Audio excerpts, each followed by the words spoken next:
નિર્જળા એકાદશી પર ભગવાન વિષ્ણુની પૂજા અને વ્રત કરવાથી સુખ સમૃદ્ધિ મળે છે અને દરેક પ્રકારના પાપોથી મુક્તિ મળે છે. હિન્દુ ધર્મમાં એકાદશી તિથિ અને એકાદશી વ્રતનું વિશેષ મહત્વ છે. એક વર્ષમાં કુલ 24 એકાદશી આવે છે. જે વર્ષે અધિક માસ હોય ત્યારે તે વર્ષે 26 એકાદશી આવે છે. પ્રત્યેક એકાદશી તિથિ વિશે નામ અને મહત્વ છે. જેઠ માસના સુદ પક્ષની એકાદશીના દિવસે નિર્જળા એકાદશી મનાવવામાં આવે છે. આ વર્ષે નિર્જળા એકાદશી પર ખૂબ જ શુભ યોગ બની રહ્યા છે. આ દિવસે ભગવાન વિષ્ણુની વિધિવત પૂજા કરવાથી શુભ ફળ પ્રાપ્ત થાય છે. નિર્જળા એકાદશી સૌથી કઠોર એકાદશી માનવામાં આવે છે કારણ કે આ વ્રત દરમિયાન પાણી પીવાની મનાઈ છે. નિર્જળા એકાદશીનું વ્રત રાખવાથી દીર્ઘ આયુષ્ય અને મોક્ષનું વરદાન મળે છે.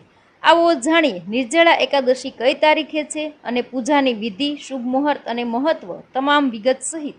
હિન્દુ પંચાંગ અનુસાર જેઠ માસના સુદ પક્ષની એકાદશી તિથિ 17 જૂનના રોજ સવારે 4:42 વાગે શરૂ થાય છે, જે 18 જૂને 6:23 વાગે સમાપ્ત થશે. આથી ઉદય તિથિના આધારે 18 જૂને નિર્જળા એકાદશીનું વ્રત રાખવામાં આવશે. નિર્જળા એકાદશીનું વ્રત 12 તિથિના રોજ રાખવામાં આવશે.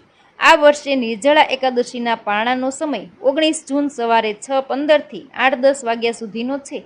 આ દિવસે સવારે ઉઠીને સ્નાન કરો અને વિષ્ણુના નામનું રટણ કરતા વ્રતનો સંકલ્પ લો. પછી વિષ્ણુની પૂજા કરો. આ દરમિયાન ફૂલ, હાર, ચંદન, અક્ષત, પ્રસાદ અર્પણ કરવો અને આરતી કરવી. આ સાથે વિષ્ણુ મંત્ર, વિષ્ણુ ચાલીસા, એકાદશી વ્રત કથાનો પાઠ કરવો. એકાદશી વ્રત કથા સાંભળવા માટે કોમેન્ટ કરો. નિર્જળા એકાદશીના દિવસે ભગવાન વિષ્ણુના મંત્ર ઓમ નમો ભગવતે વાસુદેવાયનો જાપ કરો. નિર્જળા એકાદશીને મોક્ષદાયીની એકાદશી તરીકે પણ ઓળખવામાં આવે છે. આ દિવસે પાણી પીધા વગર આખો દિવસ વ્રત રાખવામાં આવે છે અને બીજા દિવસે એટલે કે 12 તિથિએ વ્રત ખોલવામાં આવે છે. તે સૌથી મુશ્કેલી એકાદશી માનવામાં આવે છે. આ એકાદશીને ભીમસેની એકાદશી, પાંડવ એકાદશી કે ભીમ અગિયારસ તરીકે પણ ઓળખવામાં આવે છે.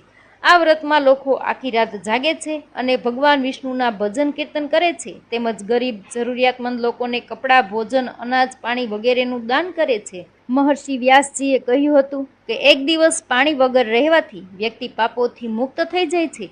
જે લોકો નિર્જળા એકાદશીનું વ્રત કરે છે તેમને મૃત્યુ સમયે ભયંકર યમદૂતો દેખાતા નથી, બલકે ભગવાન શ્રી હરિના દૂત સ્વર્ગમાંથી આવે છે અને પુષ્પક વિમાન પર બેસીને તેમને સ્વર્ગમાં લઈ જાય છે. નિર્જળા એકાદશીનું વ્રત સંસારમાં સર્વશ્રેષ્ઠ છે. જે લોકો આ વ્રતના અંતરાલમાં દરમિયાન સ્નાન, તપ વગેરે કરે છે તેમને કરોડો પલ સ્વર્ણદાનનું ફળ મળે છે. જે લોકો આ દિવસે યજ્ઞ, હોમ વગેરે કરે છે તેના ફળોનું તો વર્ણન પણ ન કરી શકાય.